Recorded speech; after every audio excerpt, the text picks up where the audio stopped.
started. So, so that was the verse 10,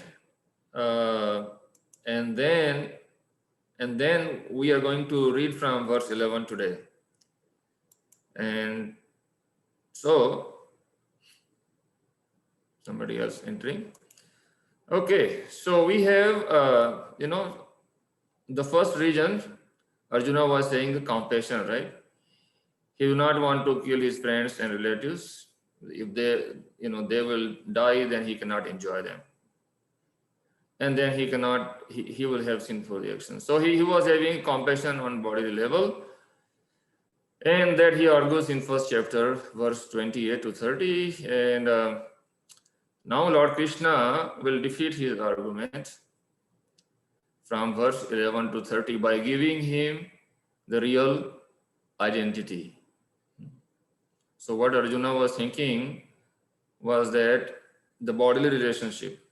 So now Lord Krishna will tell that, you are something beyond this body. So that's what we are going to learn today from verse 11. Lord Krishna will start giving instruction to Arjuna. So the first section, someone remember the first section acronym we have? Gita. What is G for? Guru. Guru, yes. So Arjuna accepts Guru and he is ready to hear from Guru. His Guru is Lord Krishna himself. Yes. And so the next section, I stands for? Identity. Identity. Thank you. So this is the section, verse 11 to 30. We will discuss identity of all of us. So let us see. Let me get the slide now for that.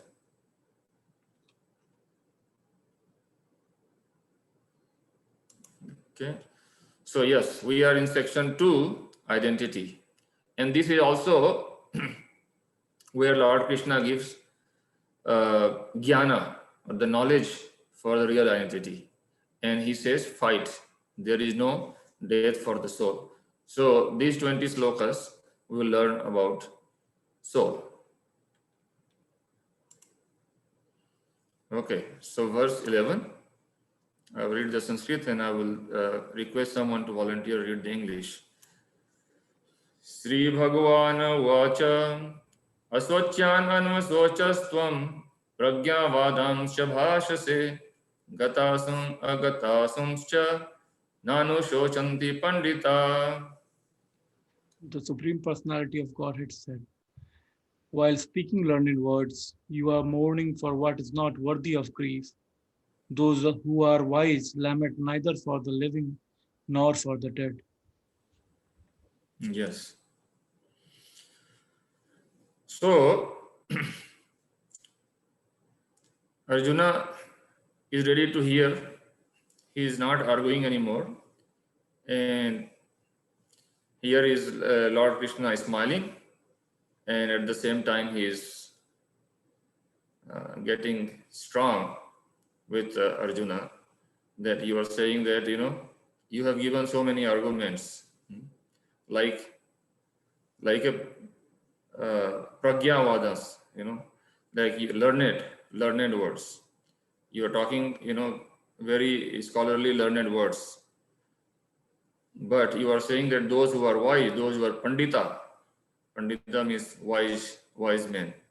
Pandita is not just like, somebody is, doing puja in a temple, he is a pandita. Pandita means a wise person who knows what is the spirit and what is matter. So, those who are wise lament neither for the living nor for the dead.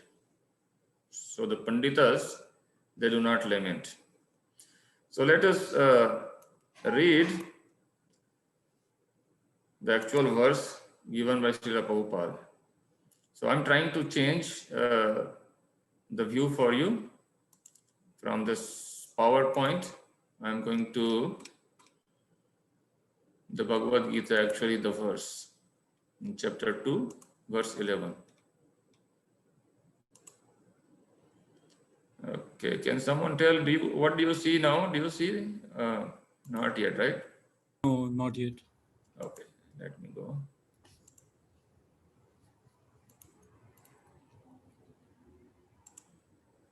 Okay. Okay, so since this is the verse where Lord Krishna actually starts giving the knowledge of Bhagavad Gita, in one sense, this is actually start of Bhagavad Gita. So far, you can say it was, the background or the introduction to Bhagavad Gita, the situations which arises while Lord Krishna speaks this knowledge. So it is very nice for us to read the whole purport in Bhagavad Gita, and then we can discuss, and then I can show you some points, and then we can discuss some important points from there. So as Sachin Prabhu read already translation, I can read this translation once more.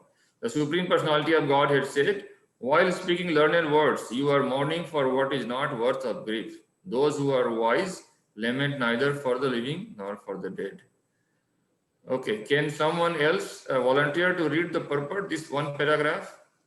The Lord at once took the position of the teacher and chastised the student, calling him indirectly a fool. The Lord said, you are talking like a learned man, but you do not know what that one who is learned, one who knows what is body and what is soul, does not lament for any stage of the body, neither in the living nor in the dead condition. As explained in the later chapters, it will be clear that knowledge means to know matter and spirit and the controller of both. Arjuna argued that religious principles should be given more importance than politics or sociology, but he did not know that knowledge of matter, soul, and the supreme is even more important than religious formularies. And because he was lacking in that knowledge, he should not have posed himself as a very learned man. As he did not happen to be a very learned man, he was consequently lamenting for something which was unworthy for lamentation. The body is born and is destined to be vanquished today or tomorrow. Therefore, the body is not as important as the soul. One who knows this is actually learned, and for him there is no cause for lamentation, regardless of the condition of the material body. Thank you so much. Is there a certain point stick out to you? One point that you would like to think that which stuck to you? Me? Yes. Okay, so yeah, so as is saying that the learned man does not lament for body and and the death or any passing stage of life. So this is very relevant today. Like people want to are always caring for their body and materialistic, aggregation. So the thing is, we are not really. So while it is said that the wise really wise, so most of us are, I don't know who can be called wise here because we are all in body consciousness, and that's why it's still called to that, in the depth of Bhagavatam and Gita, when we learn that very keenly, then only we are able to transcend that, and we're Yeah. situated in the self, and then only we can free off from the bondage of uh, Thank you. body Yeah. Yeah. consciousness. That's very good. Yeah. Thank you. Thank you. Okay. Any other thought?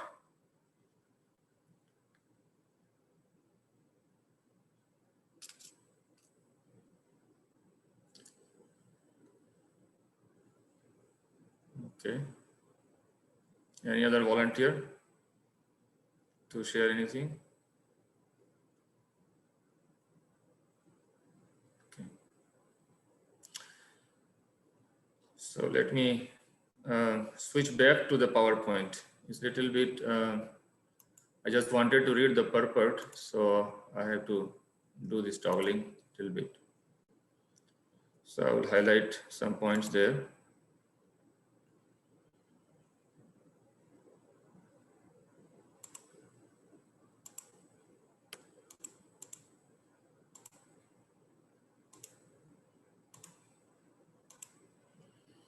Okay, so several points came, and Sachin Prabhu very nicely told the body is not that important. So in this verse, as Srila Prabhupada wrote in the purport, that he condemns Arjuna's lamentation on the bodily basis because he was contradicting himself. So he was accepting, like in the previous chapter, he was giving argument that lupta pindodaka kriya. So he was saying like when forefathers, when our generations are lost, then the new generations will not know what is the way we honor our departed souls in our family. So the forefathers, departed souls, the Pitrus, they will not get Pinda and Udaka. So they will not get the blessings of Lord Vishnu, and they may not get liberation. So their life may be, hellish, and then the coming generation will also be hellish. So he was thinking about his, ancestors or departing souls, but at the same time, like he was thinking like they will be dead. Okay. So he just wanted to cut this argument. And here another word is Pandita. I already stressed. Pandita means a learned, one who knows what is body and what is soul. So Srila Prabhupada tells that the body should not be given as much important as the soul or the Atma should be given important, because body is going to finish. It is temporary and is definitely going to finish. So we'll hear this theme in next 20 verse. But here Srila Prabhupada stresses the hierarchy of knowledge, that the Niti Shastra, or what is the moral science, is basically at the base level, that what one should do, what one should not do, like follow the traffic rules, and be honest and all those things. Then there are like religious sciences, Dharma Shastra. So Dharma Shastra is on which Arjuna was giving argument, that that there will be sinful reactions when we kill the superiors, like that. But Lord Krishna is going to elevate Arjuna to the highest level of knowledge, which is the spiritual knowledge, Adhyatma Gyan, Adhyatma Shastra. He wanted to give him the knowledge of the real identity of the self, and on which basis Lord Krishna wants Arjuna to act. So not to act as a body, but to act as a soul. That's what Lord Krishna's intention was. So let's go to verse 12. I think I need to do this part a little bit. Okay. So in the verse 12, Lord Krishna is saying again, Natva evam jatu nasam, natvam neme janadhipa, na cheva na bhavishyamaha, sarve vayam ata param. So I have put each and every word. This is very, very important, one of the foundational verse in Bhagavad Gita. If we understand this, then it will be easy, that our foundation is strong, we can take it from there. So I have put the synonym for each word. Na means never, tu but, eva certainly, aham I, jatu at any time, na did not, asham exist, na not, tvam you, na not, ime all these, janadhipa kings, na ever, cha also, eva certainly, na not, bhavishyamaha shall exist, sarve vayam all of us, atah param hereafter. So you can see na. So he's saying not that. So let somebody read this translation. Aditya, can you? Hare Krishna, sir. Hare Krishna. Never was there a time when I did not exist, nor you, nor all these kings, nor in the future shall any of us cease to be. Thank you. So never was there at a time when Krishna did not exist. That means Krishna all the time exists. Nor you, nor all of this. Neither you nor all of these kings. It is not that all of us did not exist any time in the past. And he's saying in the future also, it is not that we will not exist. That means we existed in the past, we are existing now, we are present here now, and we will be there in the future.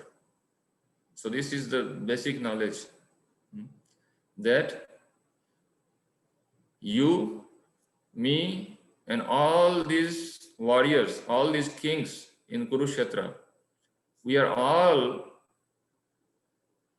there in the past, we were there in the past, we are now, and we will be there. So it's never, we are never going to finish. We were never finished. We were there, we are now, and we will be there. So that means there is no death. That's what, right? It indicates there is no death. So let us read. This purport is very, very important. So let me go to the verse actually.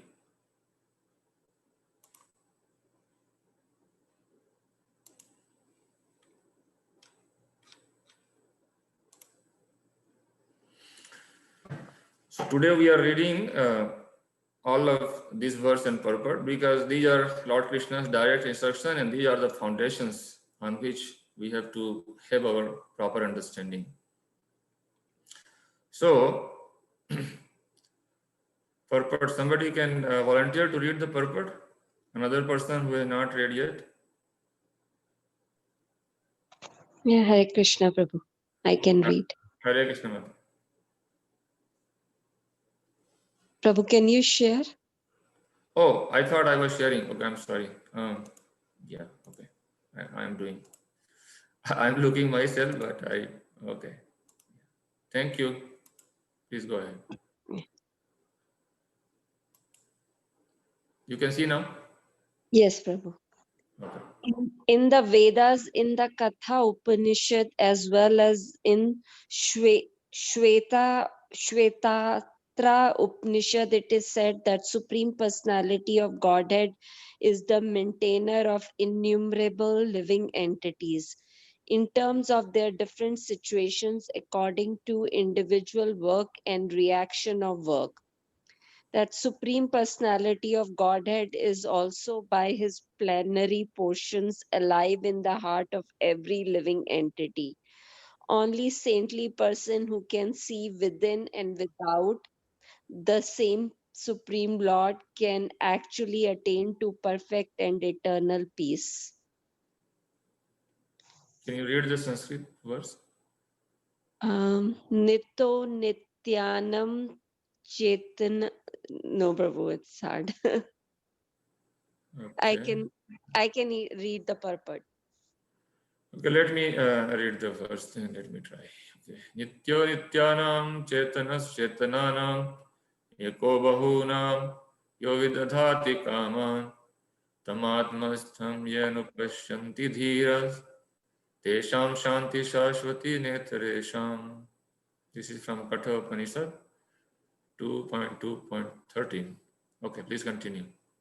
The same Vedic truth given to Arjuna is given to all persons in the world who pose themselves as very learned but factually have but a poor fund of knowledge. The Lord says clearly that he himself, Arjuna, and all the kings who are assembled on the battlefield are eternally individual beings, and that the Lord is eternally the maintainer of individual living entity, both in their conditioned and in their liberated situation. The Supreme Personality of Godhead is the Supreme individual person, and Arjuna, the Lord, eternal associate, and all the kings assembled there are individual eternal persons. It is not that they did not exist as individuals in the past, and it is not that they will not remain eternal person. Their individuality exists in the past, and their individuality will continue in the future without interruption. Therefore, there's no cause for lamentation for anyone. The Mayavadi. Yeah, thank you. So, is there anything you want to say or understood from this, that one point you want to say? Um, the Lord is eternal and maintainer of everyone. There are people who do not realize it, and there are people who realize it. Mm. So, not everyone realizes that. Yes, thank you. Yes, so everyone is individual. Lord is also individual. He is also a person. Like we are persons.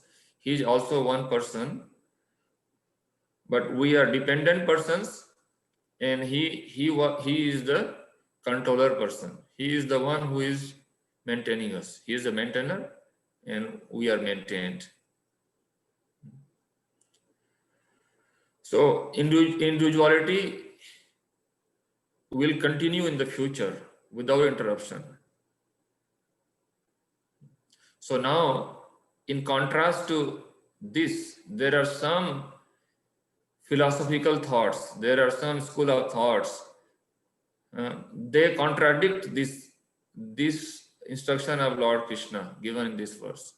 So Srila Prabhupada, our founder Acharya, our author, Bhagavad Gita as it is, he is going to defeat their argument in the next few paragraphs. So can someone else read next paragraph? I can read. The Mayavadi theory that after liberation, the individual soul, separated by the covering of Maya or illusion, will merge into the impersonal Brahman and lose its individual existence, is not supported herein by Lord Krishna, the supreme authority. Nor is the theory that we only think of individuality in the conditioned state supported herein. Krishna clearly says herein that in the future, also the individuality of the Lord and others, as it is confirmed in the Upanishads, will continue eternally. This statement of Krishna is authoritative because Krishna cannot be subject to illusion. If individuality were not a fact, then Krishna would not have stressed it so much, even for the future. The Mayavadi may argue that the individuality spoken of by Krishna is not spiritual but material. Even accepting the argument that the individuality is material, then how can one distinguish Krishna's individuality? Krishna affirms his individuality in the past and confirms his individuality in the future also. He has confirmed his individuality in many ways, and also impersonal Brahman has been declared to be subordinate to him. Krishna has maintained spiritual individuality all along. If he is accepted as an ordinary conditioned soul in individual consciousness, then his Bhagavad Gita has no value as authoritative scripture. A common man with all four defects of human fragility is unable to teach that which is worth hearing. Gita is above such literature. No mundane book compares with the Bhagavad Gita. When one accepts Krishna as an ordinary man, the Gita loses all importance. The Mayavadi argues that the plurality mentioned in this verse is conventional and that it refers to the body. But previous to this verse, such a bodily conception is already condemned.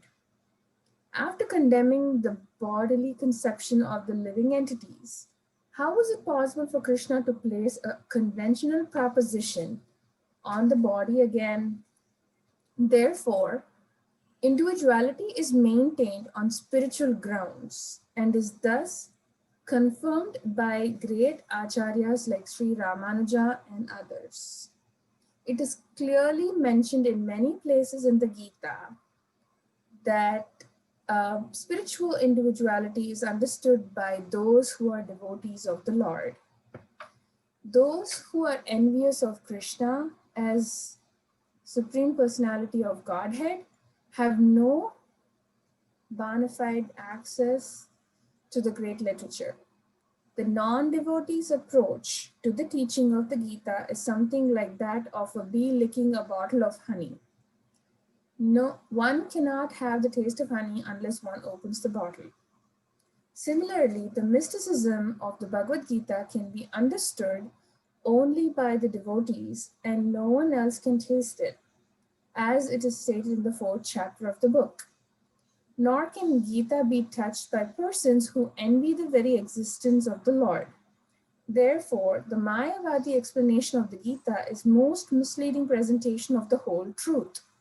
Lord Chaitanya has forbidden us to read comments made by the Mayavadis and warned that one who takes to such an understanding of the Mayavadi philosophy loses all the power to understand the real mystery of Gita. If individuality refers to the empirical universe, then there is no need of teaching by the Lord. The plurality of the individual soul and the Lord is an eternal fact, and it is confirmed by the Vedas as above mentioned. Thank you. So, as Lord Krishna is saying, the individual souls, we are eternal. We always exist, past, present, future. So there is no death of the soul. That is what Lord Krishna is saying. But here is some philosophers. They are referred here as Mayavadis. They have theory that after the death of the body, the soul will merge into impersonal feature of God.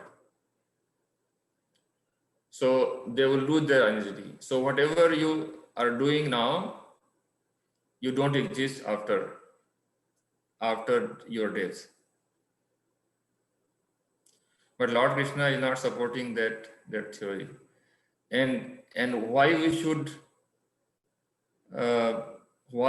take Lord Krishna's authority? Because you remember the science of self-realization introduction classes, we discussed who is God.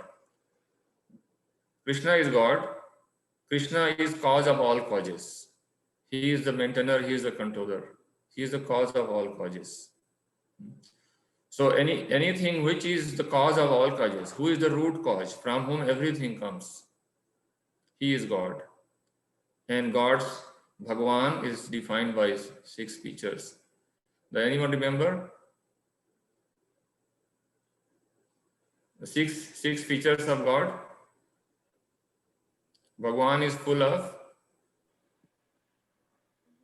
knowledge, strong, strength, yes, opulence, wealth, knowledge, wealth, Beautiful. beauty, Opulence. Fame, fame, and renunciation. Yes. So even though he has all the wealth, everything belongs to him because he is source of everything. He is root cause of all causes. He owns everything. He controls everything. He is the most beautiful, most attractive. He is the richest. Like, there may be so many rich people in the world, but he owns every planet, every universe, everything material and spiritual. He owns. He creates. He is the owner. He is a controller, he is a maintainer. So the knowledge also comes from him. So he is the source of knowledge. So he is our supreme authority. So he is the source. So we have to accept the knowledge given by Lord Krishna as the supreme knowledge, the best knowledge. Srila Prabhupada defeats any knowledge coming from the other source, other than Lord Krishna or Krishna's representatives.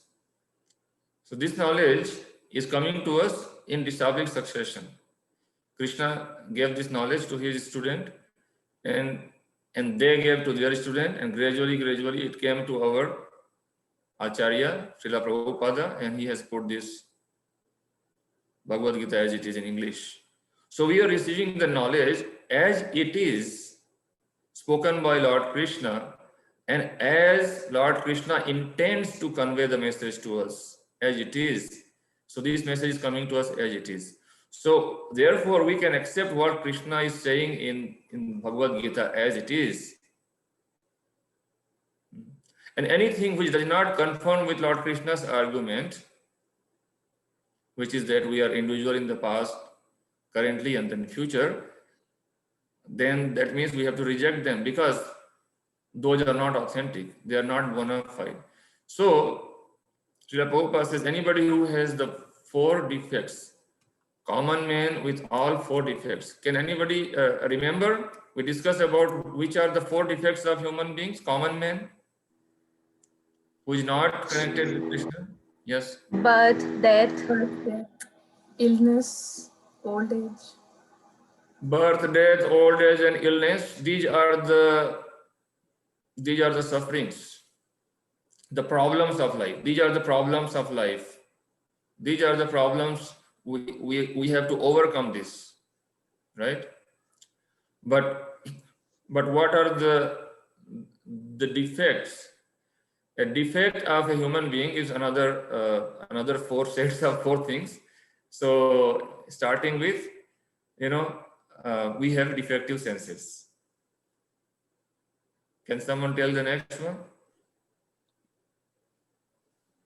greedy. Greedy? Yeah, Okay, greediness. that may be. Yeah.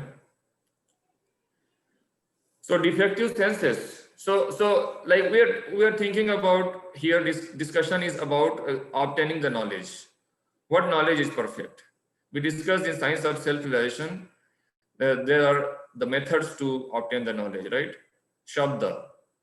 We concluded that the Shabda, or the knowledge coming in disciplic succession, the sound vibration coming from Lord Krishna directly through the transparent medium of Guru Shishya Parampara, is the authentic knowledge. Other knowledges are like pratyaksha, like you see by your eye, but we may, because our senses are imperfect, our decision may not be correct. Sometimes we may see the rope and we think it is a snake, and we did that optical illusions, like someone thought it is like a young lady, or somebody thought this is an old lady, like that. So our senses are imperfect. We cannot see beyond this visible electromagnetic wave.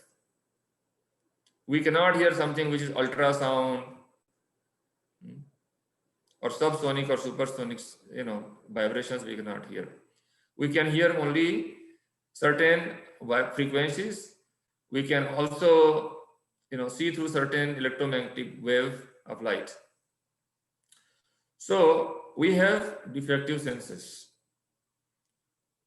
We cannot see after certain distance. We cannot see certain lower intensity of light or smaller size of particles. We cannot see virus, microbes.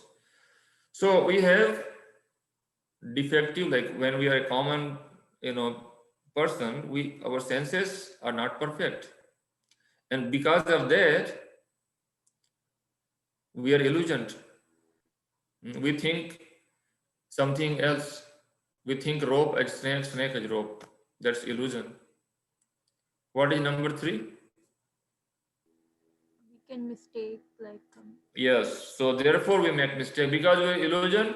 So we will make wrong decision, mistakes. And we are going to teach others or share our what we think is right, and we are going to tell others. So that will be a cheating. So tendency of cheating. So with these 4 defects of a common person, one cannot give this knowledge which is coming from Lord Krishna. Only Lord Krishna can give this knowledge, who is beyond these defects. And Krishna's representative can give this knowledge, because they are fully following Krishna's instruction. So their instruction is therefore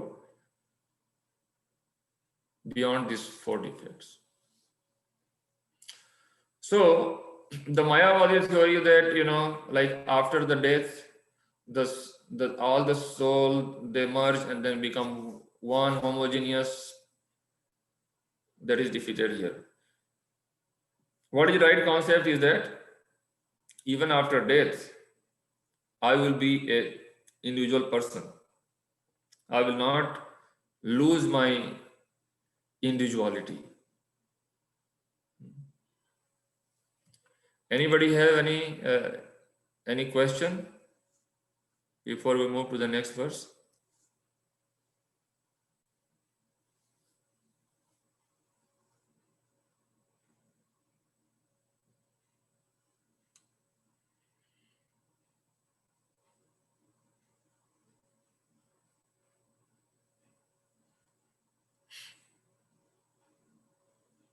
No question? Funda clear?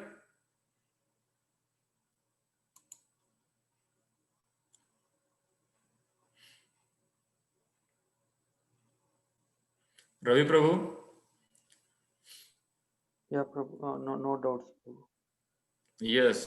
So did you understand what Mayavadis are saying and how Krishna is saying?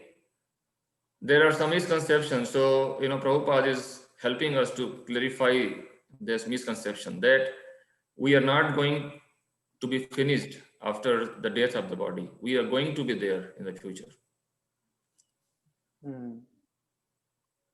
Right? Yeah, Prabhu. Okay. All right. So let's move to the next verse. I'm going to share that.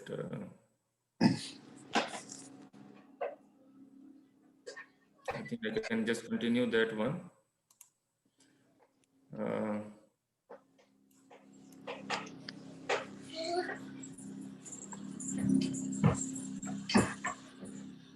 Okay.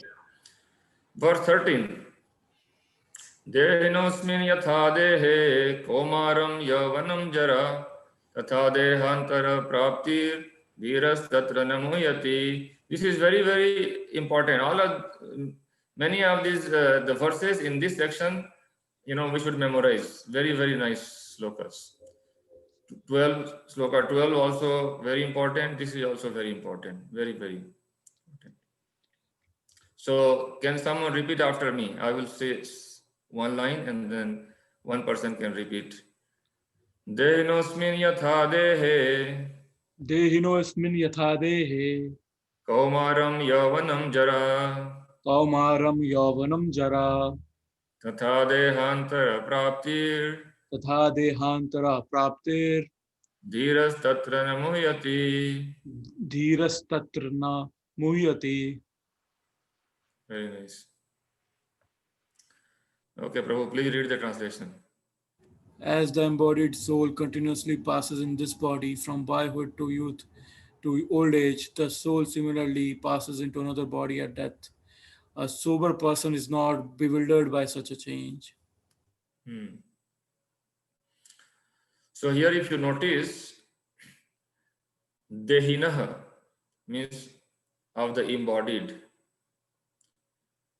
So embodied soul. Dehi is the owner of the Deha. So the embodied soul, who is passing in this body? the soul. The body is changing. How? The body was a baby, born, then child, then youth, then mature person, old age. So Krishna is giving this analogy, this for us to understand that in this lifetime, we are the embodied soul. We are passing through different stages of body. If you observe ourselves to the past, we can remember to our childhood. We are the same person. We have changed the body in this lifetime itself. It is said by even the medical science that all the cells in our body, they are constantly changing, right? In 7 years, all of the cells in our body, they are completely new cells. So actually, this body is changing all the time. We see that the body is changing. We can observe our nails are growing, our hairs are growing, we have to shave, we have to cut our hairs. So those are the fastest growing tissues. But other organ, other tissues, other cells also growing and multiplying and changing. So what is happening? The body is all the time changing. But the last change in this lifetime is death. So the death means after that, there is no renewal of the cell. So like this machinery, this body, Lord Krishna compares this as a machine. Yantra runari maya.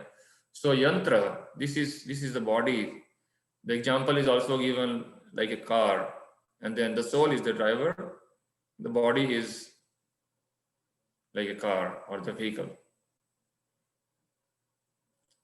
The soul is driving on this yantra or the vehicle made of these material elements. So the soul similarly passes into another body at death. One may say, well, why should he pass another body? Because Lord Krishna says in the previous verse that soul is always there. It's not going to finish. We were all there in the past, and we will be there in the future, individual. The soul is eternal, so it has to go somewhere. So it, like we have to live in some house. So we may change our house, we may change our apartment, but we still live somewhere, right? Sometime one may become homeless also. So that concept is also there. So if someone is homeless, that's another concept that one becomes, lives in subtle body, ghostly body. So when we know that the soul is eternal, it is going to get another body, then that person who is not bewildered by change of the body is called a sober person, dhira. So let us read the purport. Can some new person read? Prachi, you have read any? No, I will read. Okay, try. Can you? Since every living entity is an individual soul, each is changing his body every moment, manifesting sometimes as a child, sometimes as a youth, and sometimes as an old man. Yet the same spirit soul is there and does not undergo any change. This individual soul finally changes the body at death and migrates to another body. And since it is sure to have another body in the next birth, either material or spiritual, there was no cause for lamentation by Arjuna on account of death, neither for Bhishma nor for Drona. for whom he was so much concerned. Rather, he should rejoice for their changing body from old to new ones, thereby rejuvenating their energy. Such changes of body account for varieties of enjoyment or suffering according to one's work in life. So Bhisma and Drona, being noble souls, were surely going to have spiritual bodies in the next life, or at least life in heavenly bodies for superior enjoyment of material existence. So in either case, there was no cause of lamentation. Any man who has perfect knowledge of constitution of the individual soul, the super soul and nature, both material and spiritual, is called Dita, as or a most sober man. Such man is never deluded by the change of bodies. The Mayavadi theory of oneness of the spirit soul cannot be entertained on the ground that the spirit soul cannot be cut into pieces as a fragmental portion. Such cutting into different individual souls would make the supreme cleavable or changeable against the principle of the supreme souls being unchangeable. As confirmed in the Gita, the fragmental portions of the Supreme exist eternally, Sanatana, and are called Chara. That is, they have a tendency to fall down into material nature. These fragmental portions are eternally so, and even after liberation, the individual soul remains the same fragmental. But once liberated, he lives an eternal life in bliss and knowledge with the personality of Godhead. The theory of reflection can be applied to the super soul, who is present in each and every individual body and is known as the Paramatma. He is different from the individual living entity. When the sky is reflected in water, the reflections represent both the sun and the moon and the stars also. The stars can be compared to the living entities and the sun or the moon to the Supreme Lord. The individual fragmental spirit soul is represented by Arjuna, and the Supreme Soul is the personality of Godhead Sri Krishna.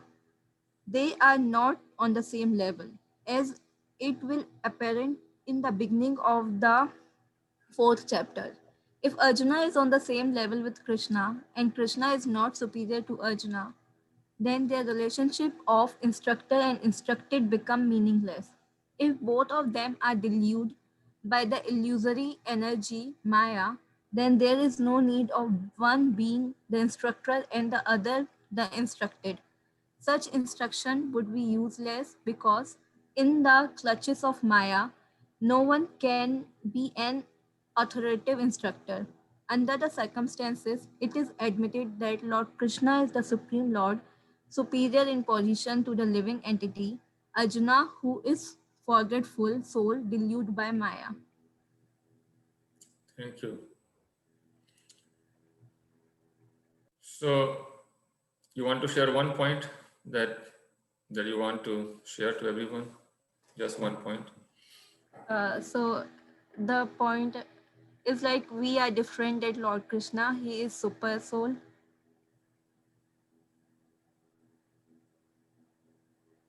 Yeah. So because he's a super soul, how we are different than him?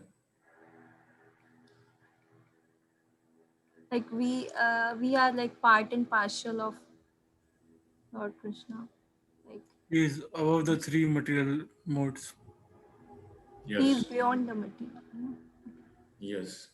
Thank you. So Chara is tendency to fall down into material nature. So we, as living entities, we are conditioned. That means we forget our real identity. Conditioned means we are thinking that we are these bodies, and then all the relationship of these bodies are ours, and we are that way illusioned, thinking everything materially. So that is conditioning, material conditioning. Lord Krishna is never ever conditioned. He is always beyond the material nature. We'll discuss about those modes in coming chapters. So he's not conditioned by the material modes. So Mayavadi theory of oneness of spirit soul cannot be entertained, because the spirit soul cannot be cut into pieces as a fragmental portion. And it cannot be joined also. Since it cannot be cut, it cannot be joined. So Mayavadi theory is that Maya, they think Maya, illusion, is conditioning even God. And when God comes as a person, then he is also in Maya. So that's what they are thinking. If Krishna is also in Maya, one of the materially conditioned person, then Srila Prabhupada says, then this Bhagavad Gita has no value. He is always above this material nature. He is not touched by this material conditioning. He never comes under illusion. He never comes under Maya. And we are not going to become God.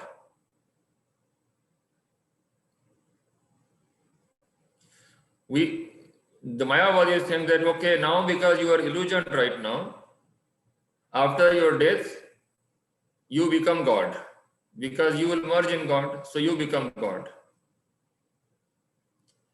So that is something not possible. You cannot become God because forever you are individual. Is this concept clear?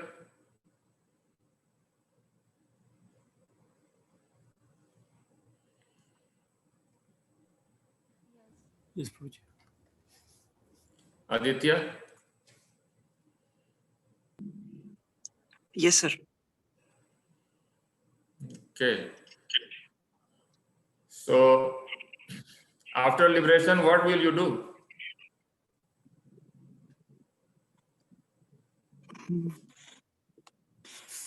Sir, after death, you are saying? Yeah, after death, suppose you are liberated from the body.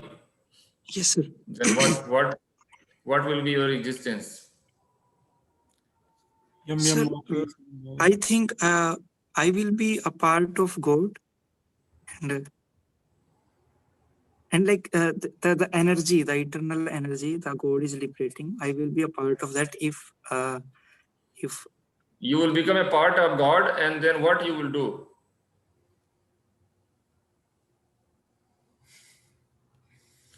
So here,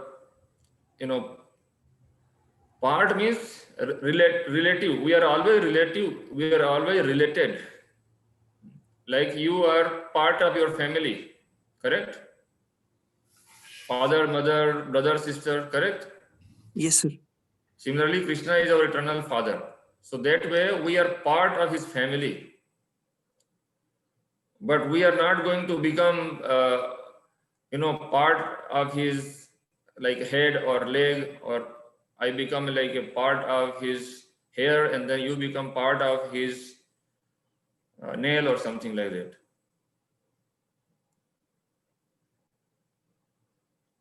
So we are not becoming God, correct? We still have our Yes, spiritual identity. So like we become part means we join we are still in Krishna's family, but we don't realize it. But when we perfect our life in Krishna consciousness, we will learn how to perfect our life in Bhagavad Gita. Then when we go to spiritual world, we do not become God, but we are always servant of God. We are always his family member.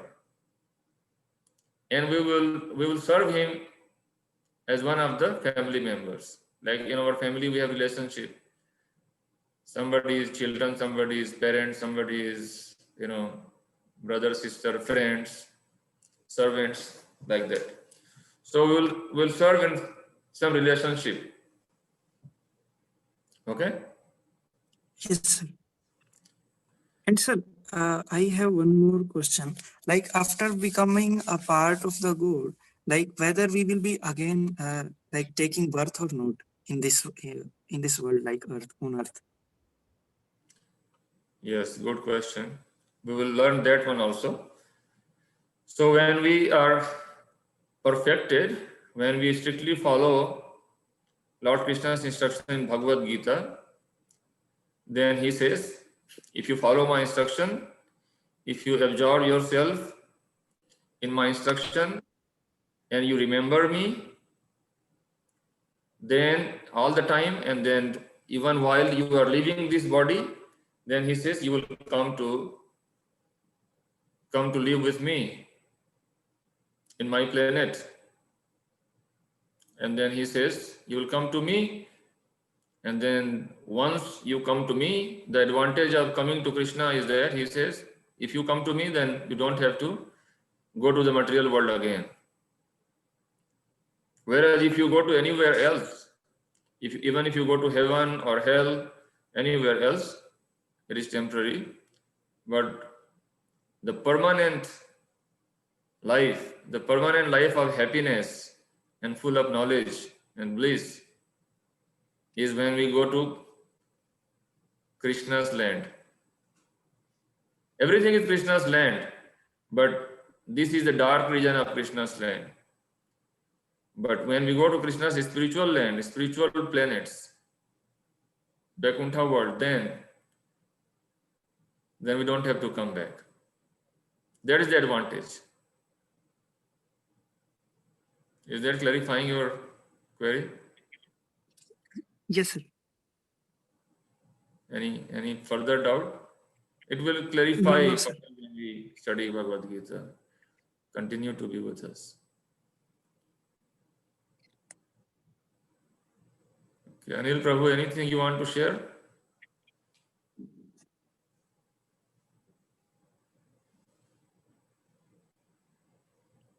Are you there, Anil? Yes, Prabhu, I'm there, Prabhu. Okay. Anything new you received today from this reading? As I said, I mean,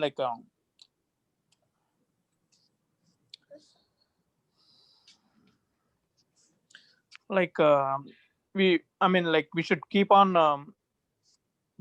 This whatever we have learned today is we should not stick to Maya, and we should be aware of beware of Maya, and Maya can take away our consciousness at any time. So we should make sure that we should be in the spiritual world all the time. So we should not take anything for granted. Okay.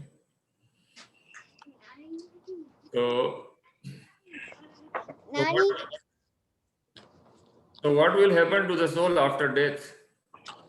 The soul, after death, the soul will take different shape, different body, depending on the karma. Okay.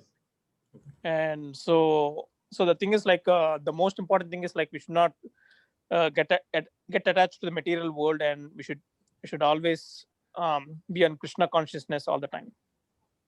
So depending on our consciousness during the time of death, our soul will take the next form, next body, or depending on our karma again.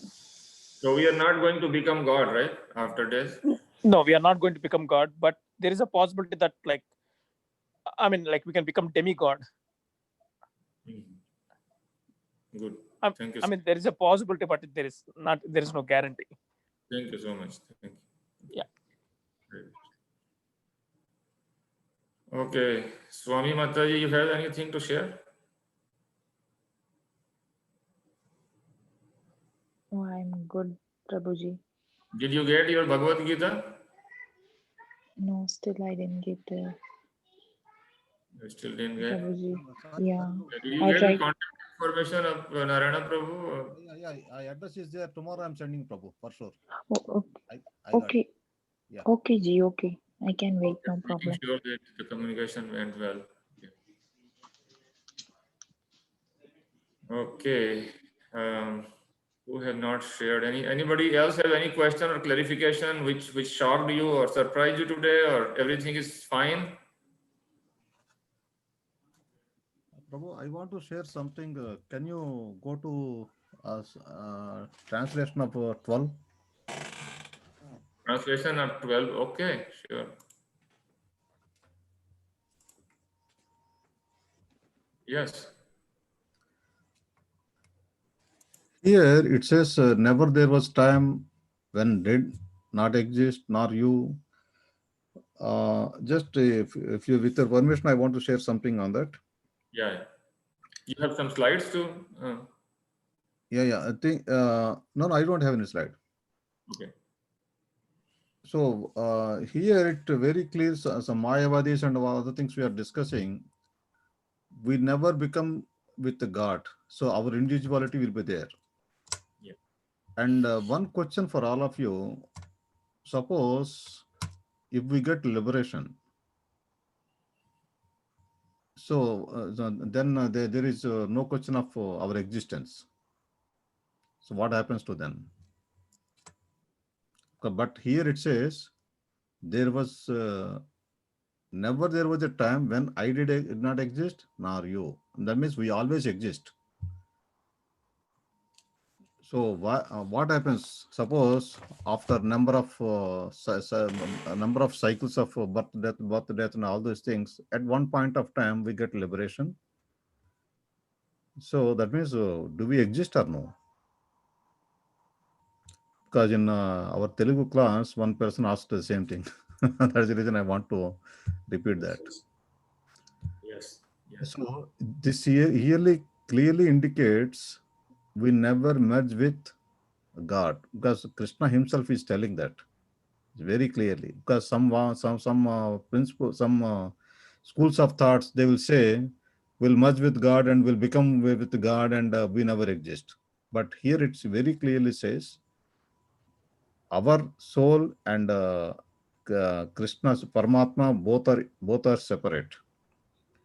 We exist means we'll have that Janma again, but in the spiritual world. So we always we do exist there all the time. That's what it says. I have a question here though. Yeah. Yeah. So we all so living souls exist, eternally separate from the super soul, right? Yes. So what is our essence, like each of us? What in the essence we are? Is No, there what?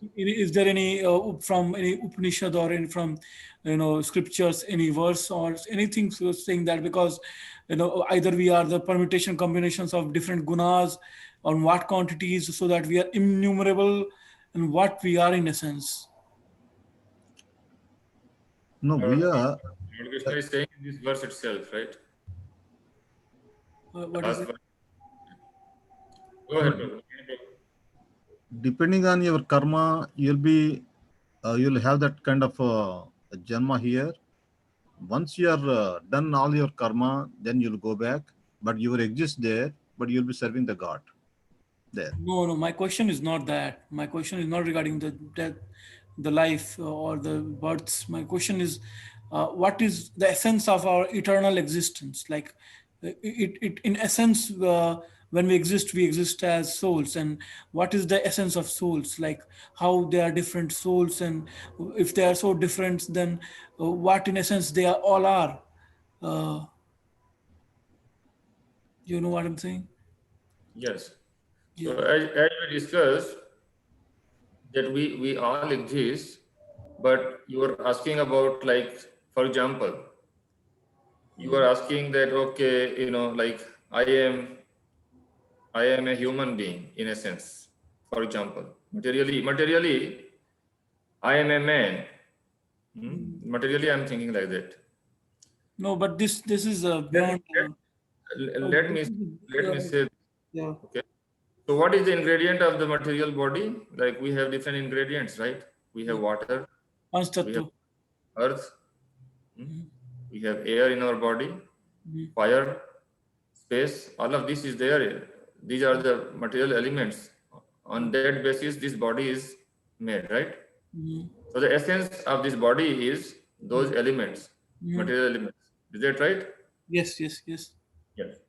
So the essence of the owner of the body, or the dehi, or the soul, is eternal. Is eternal. This is the nature Lord Krishna is telling here. You are eternal. That is understood. My question Yeah, is, yeah. yeah. That's what I'm telling you. I'm trying to explain this. Eternal. Eternal means this one constituent is eternal nature. Essence is it's eternal. Second thing is it is full of Bliss. knowledge, Mhm. full of knowledge, and Satchitananda. full of ananda also. Mhm. So these are the spiritual elements on which it is. There is the essence. The essence is No. Jivera Swarupa Hoy Krishna Nitya Das. So how are two souls differentiable? So the essence is that we are all related with the Supreme and we are his eternal servant. That is the essence. No, thank you, Prabhuji. But my question is this: like, how are two souls differentiable? Because as you are speaking different, you are thinking different, you are feeling different. I am feeling and thinking and acting different than you. That is You upon are perception that is upon perception, but by karma. But the thing is, what I'm talking right now, and what asking beyond karma and beyond body, I'm talking about Satchitanand. The eternal soul is Satchitanand. We know that. But Yes. between two Satchitanand souls, what's the difference? Every Sachidananda soul have their own desires. Every Sachidananda soul have their own thinking, feeling, willing. All the time. All the time you are not finished. Like when you are sleeping, okay? When you are sleeping, you are still active in dream, right? Yes. And the thinking. Yes, you are when you are sleeping, you are doing some activity in sleep. In sleep, like you are imagining that you are in India, you are talking to your parents, like that. Thank you. Correct? So in the sleep also you're existing. I am also existing, right? Mhm. So I'm never dead. I'm always active. Similarly, death is like a death for long. Death means is the sleep for longer time. Sure. So that means you are still active there. It is not that you are thinking, feeling, willing, and your whatever your desire, it becomes my desire, and we become one. Finished. Not like that. You still continue your individuality, your identity in a different element, Mhm. not like this material element. It is spiritual element, spiritual body, and there your ananda means you are having relationship. Jivara Swarupa Hoy. That means the Atma or the spirit souls, the Swarupa or the essence is that it enjoys the relationship with Krishna, the source. Yeah. Here is Lal Gopal Prabhu is unmuted. Anything to share? I think that's nice, Ruplas Prabhu, Narayan Prabhu. I can also add some points to this one. The question is, how do the Atma differ after attaining moksha? We are liberated. We are in the spiritual world. Atma A, Atma B, Atma C, Atma D, and so many Atmas are there. They are all individual. But what makes them to be appearing as individual, differentiating from one Atma A to Atma B? That's what the question has been asked, correct? Yes. Yes, Prabhuji. Okay, so every Atma is individual and they are full of knowledge by themselves. And when they are in the spiritual world, they will have a spiritual identity or a spiritual body, Swarupa. That is different than the body that you and I have now in this world. That is a spiritual body that one gets in the spiritual world based on one's relationship and based on one's bhakti towards Krishna. Accordingly, they get a spiritual body. Yes. In that way, they are all differ in that sense. But another point is that even though they get a spiritual body, that body is changeable, and that body is not made of this earth, water, fire, air, and ether. It is also spiritual. Therefore, if you get liberated and go to spiritual world and be with Krishna, you get a body of a gopa, like a cowherd boy playing with Krishna. And you, since you're a liberated soul, you have a free will. I mean, you have a special power to change your body as you wish to serve Krishna. Suddenly, you can change into a cow, and you can continue serve Krishna in a form of a cow, or a peacock, or a flower, whatever it is. So the point here is, every individual soul serves Krishna in the spiritual world in their Swarupa, the form that they connect with Krishna. That's how they all differ. Did that answer your question? Yes, I guess. Yeah, I think this is from the scripture, so it answers my question. So in the Kathopanishad it says Nityo Nityanam Chetana Chetananam Bahunam. That means we are all individual soul.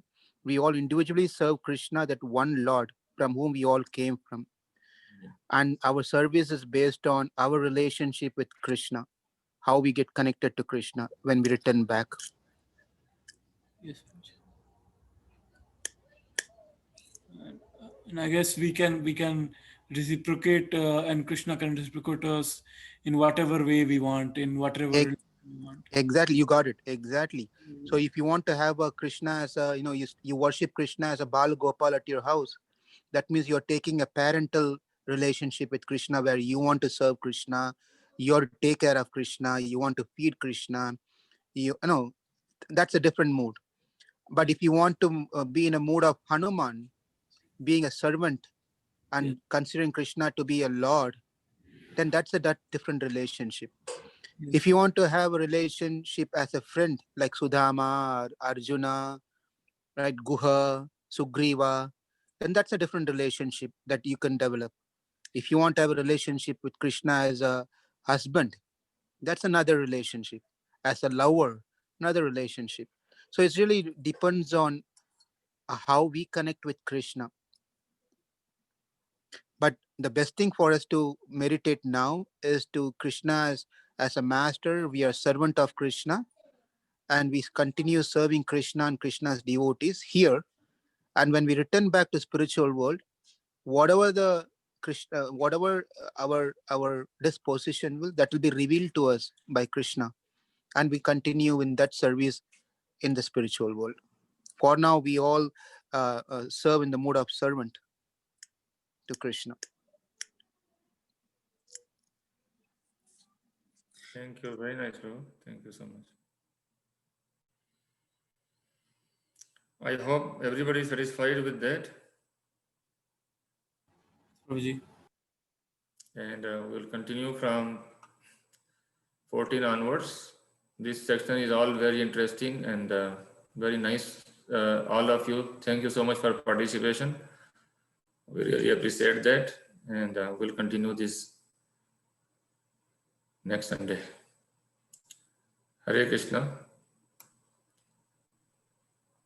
Vancha kalpatarubyasya kripa sindhubhyavacha patitanam pavanebhyo Vaishnavebhyo namo namah.